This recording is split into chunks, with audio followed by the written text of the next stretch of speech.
Hello and welcome back to my channel. My name is Maida and you're watching Maida Pours. If it's your first time joining me today, thank you. You're very welcome. And if you're a returning viewer, well, welcome back, friend. It's so good to see you again. So for today's pour, what are we doing here? Well, I've mixed up this beautiful palette that I've been very thoughtful about and I'm very excited to use. And I'm gonna go over with you, of course, before we get to painting. I've got this pearl deep brown here, which is metallic. It's by Arteza Metallics. And then I've got also by Arteza Metallics this pearl olive green. Both of these Arteza Metallics, I can talk today, I swear, have been mixed up 2 parts Floetrol to 1 part paint, a dash of Liquitex pouring medium, and quite a bit of water to thin it down because I am working with very thin paints today. I also mixed up this Hippie Crafter Cold Gray, which I love this color. It really reads like this beautiful bluish gray. I love it. The Hippie Crafter, I think I mixed up about 4 parts Floetrol to 1 part paint because they really are highly pigmented. I also kind of I mixed this color myself. It's kind of a very rich, deep turquoise is what I would call this. Definitely, because I mixed it up with probably 3 parts of this phthalo blue with 1 part of this Viridian by Hippie Crafter, and it made this really beautiful, rich turquoisey blue color that I'm excited to try out today. I also grabbed a little bit, this is Folk Art Fire Opal. I have this pre-mixed, and I grabbed this just sort of as an accent color. We'll see how I use it. We'll see.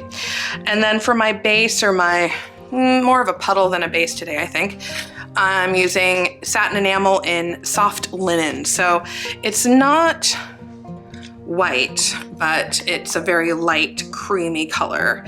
And I mixed this 2 parts Floetrol to 1 part paint, Liquitex pouring medium, you know, not much. I don't really measure that part.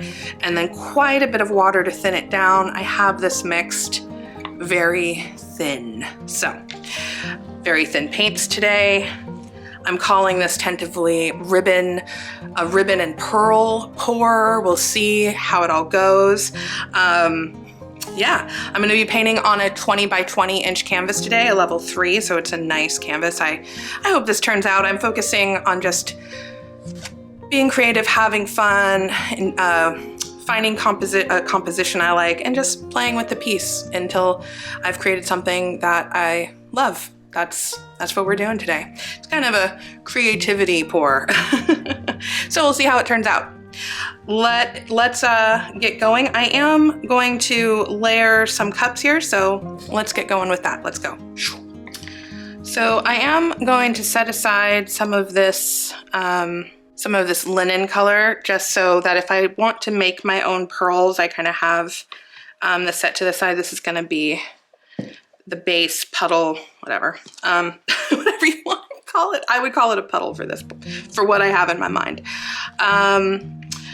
What's the difference between a base and a puddle, you might ask? For me, a base is going to be completely covering the canvas. A puddle, I'm not going to cover the canvas first. I'm going to stretch it out and cover it, you know, as I stretch it out. Does that make sense?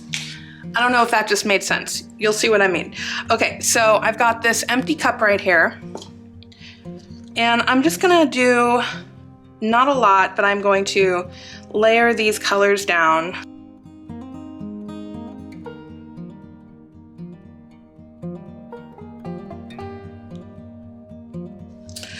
Okay, so I've got my 20 by 20 canvas here. It barely fits in the screen, but that's okay. And I am going to start by layering what I'm calling my pillow. Puddle? Pillow? Well, let me know in the comments what you think the best. I'm calling it a pillow. So I'm not using all of my paint, being generous, but I am reserving some of that. I think I want to do another painting with it. We'll see if I have enough. I am going to go ahead and just torch the bubbles out of this first layer, just because I see a few in there. And then I'm going to take my cup here with my first kind of combo ribbon, and I'm gonna do a ribbon pour around this. And I'm just gonna do a lot of fun swirls in there.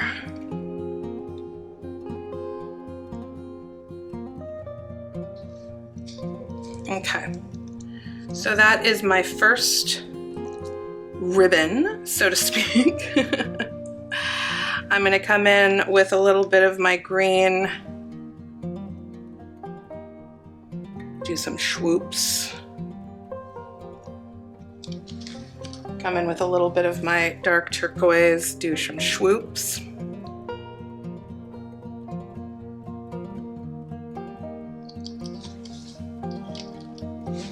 Come in with my mica brown.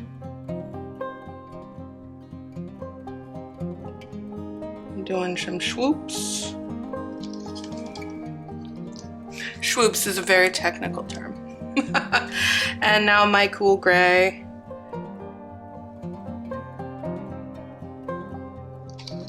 With one last swoop. So here we have, you know, I haven't stretched it at all. We've just got our ribbon going on. I haven't added any of my fire opal or copper yet. That will come later if I choose to add it. For now, we are going to stretch this out. That's the plan. It looks cool though. I like the ribbon. I like it, it's cool looking. All right. I am gonna put on some gloves for this first stretch out. Put my paints up here so they don't get in the way. I'm not done with these yet. We're gonna see how this looks stretched out. I mean, I might be done with them, I don't know, but I don't think I am. I don't think I'm done with them yet. Okay, so I've got my gloves on and we're gonna stretch this puppy out here.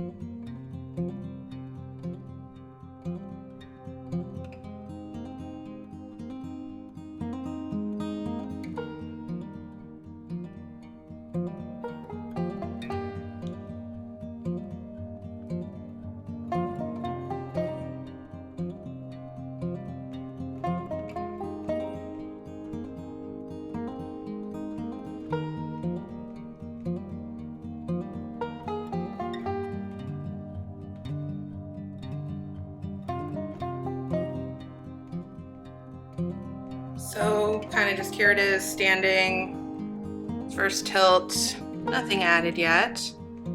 Really liking it so far. Definitely got pearls popping up on their own, which I like to see. Torching to help encourage that process.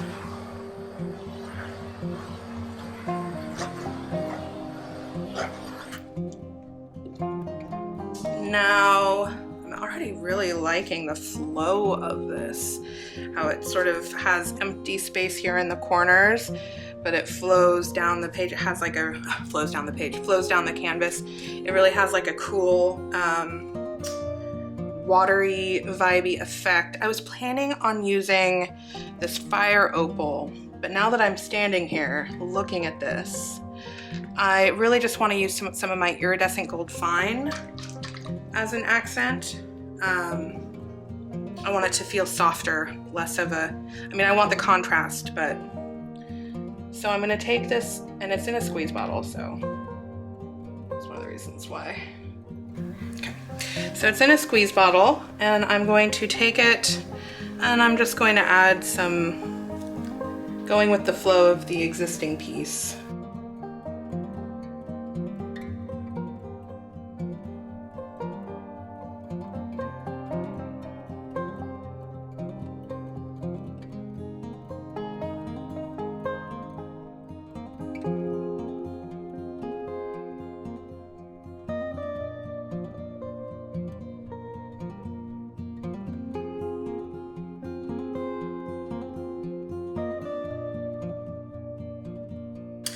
So now I've got my little ribbon rivers of gold, and I'm really loving this piece here.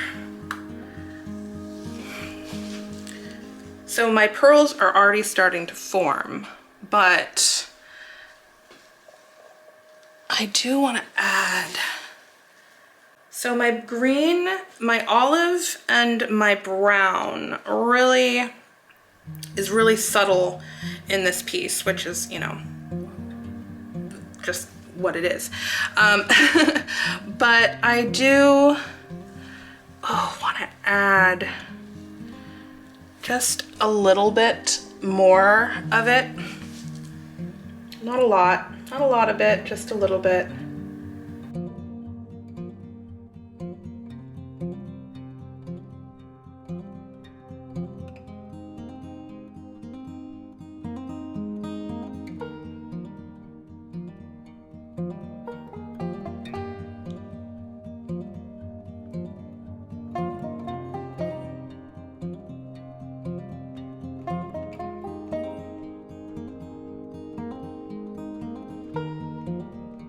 But I'm not done with that spot right yet.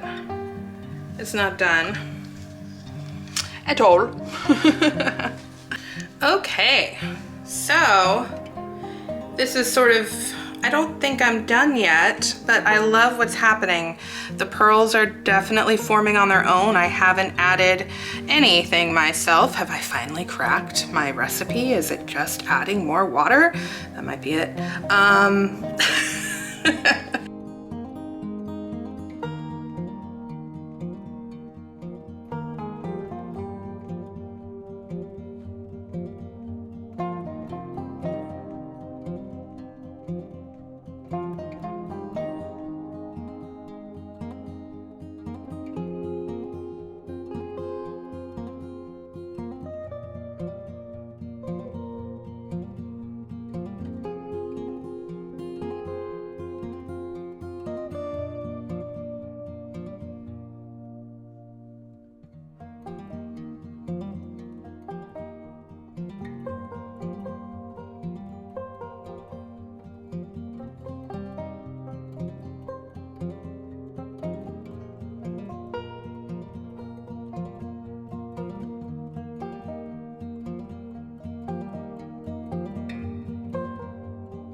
So I find the process of adding these by hand very cathartic. I enjoy it.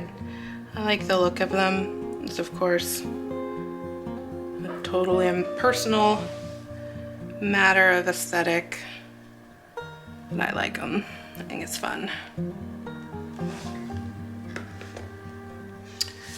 I'm gonna keep following along here.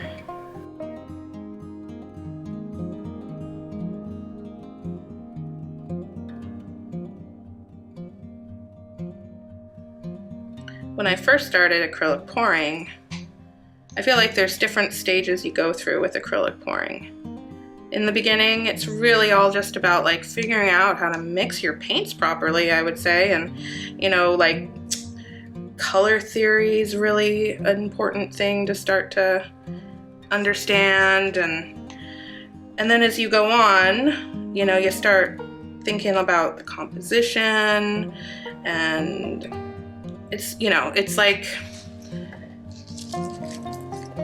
I think there's stages, or at least I have found myself go through different stages of growth when it comes to, you know, pouring, and when I feel content with a piece versus, you know, like, okay, or happy, not just content. Probably gonna cut most of this talking out and just fast forward through me adding the pearls, because I don't even know what I'm saying at this point. I'm just chatting, just talking.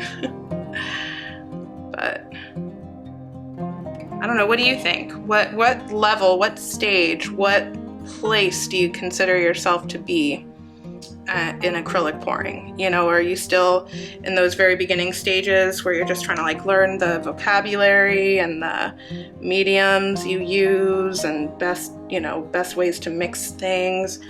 Or have you sort of reached, you know, the intermediate stage of your journey, I'd say, where, you know, it's like you've got the basics down, but you're still trying to master those techniques that you haven't quite nailed? Or, I mean, I think in many ways I'm still very much in an intermediate phase of painting, and I might always be, you know, because I'm one of those, like, there's always room for improvement kind of people.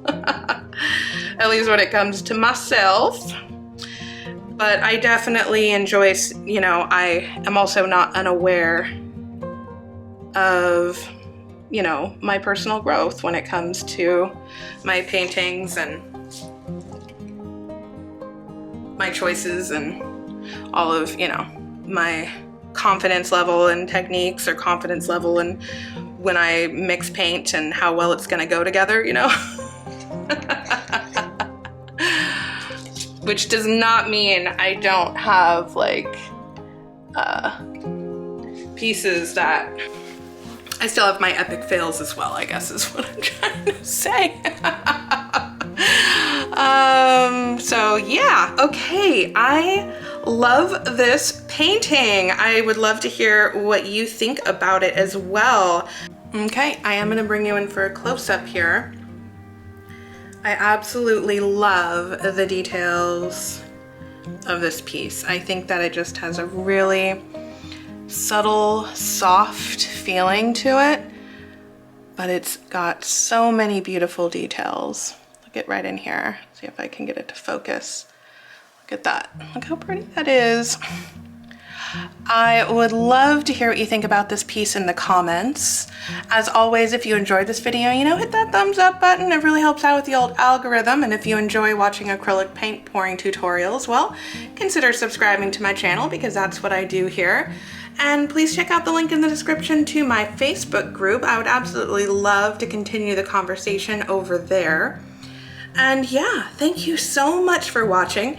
Stay tuned for the dried results, but I will see you guys next time. Bye-bye.